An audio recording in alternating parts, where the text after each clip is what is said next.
शहरात सोमवारी आणि मंगळवारी झालेल्या मुसळधार पावसामुळे रेल्वे लाईन्स परिसरातील कोनापुरे चाळ येथील नरसिंग म्हेत्रे या कष्टकरी कामगाराची घराची भिंत कोसळली। यामध्ये संपूर्ण घराचे मोठे नुकसान झाले। संपूर्ण घर उघड्यावर आले। नशिबाने यामध्ये कुठलीही जीवितहानी झाली नाही। सदरची घटनेची माहिती येथील हिंदुश्री श्रीकांत गट्टू यांनी नागेश पासकंटी यांच्या माध्यमातून झालेल्या या घटनेच्या बाबतीमध्ये भाजपाचे युवा नेते तथा श्री प्रतिष्ठानचे संस्थापक श्रीनिवास संगा यांना संपर्क साधून माहिती दिली।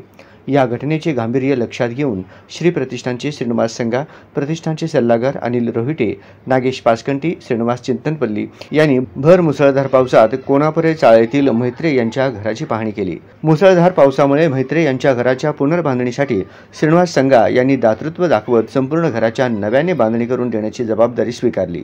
त्यानुसार श्री प्रतिष्ठानच्या वतीने त्यांच्या पदाधिकाऱ्यांनी नरसिंग म्हेत्रे यांच्या घराच्या पुनर्बांधणीसाठी पत्रे, विटा, सिमेंट, वाळू, वाशे हे सर्व साहित्य म्हेत्रे यांच्याकडे सुपूर्द केले। दरम्यान श्री प्रतिष्ठानने आमच्या उघड्यावर आलेला संसार आणि घर पुनश्च बांधणी करून देण्यामध्ये त्यांनी मोठा दातृत्व दाखवला। त्यानिमित्त नरसिंग म्हेत्रे आणि इंदुश्री श्रीकांत गट्टू यांनी श्री प्रतिष्ठानचे अध्यक्ष आणि भाजपा युवा नेते श्रीनिवास संगा यांचे त्यांनी आभार मानले। आमच्या स्वप्नातील घरासाठी संगा यांनी जी मदतीची हात दिली, आजन्म आणि त्यांच्या ऋणात राहू, असेही यावेळी म्हेत्रे म्हणाले।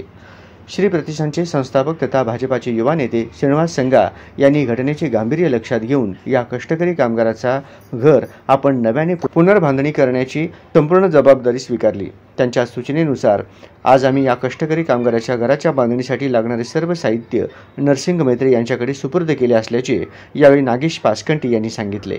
यावेळी श्री प्रतिष्ठानचे सल्लागार अनिल रोहिटे यांची मोलाची मदत लाभली।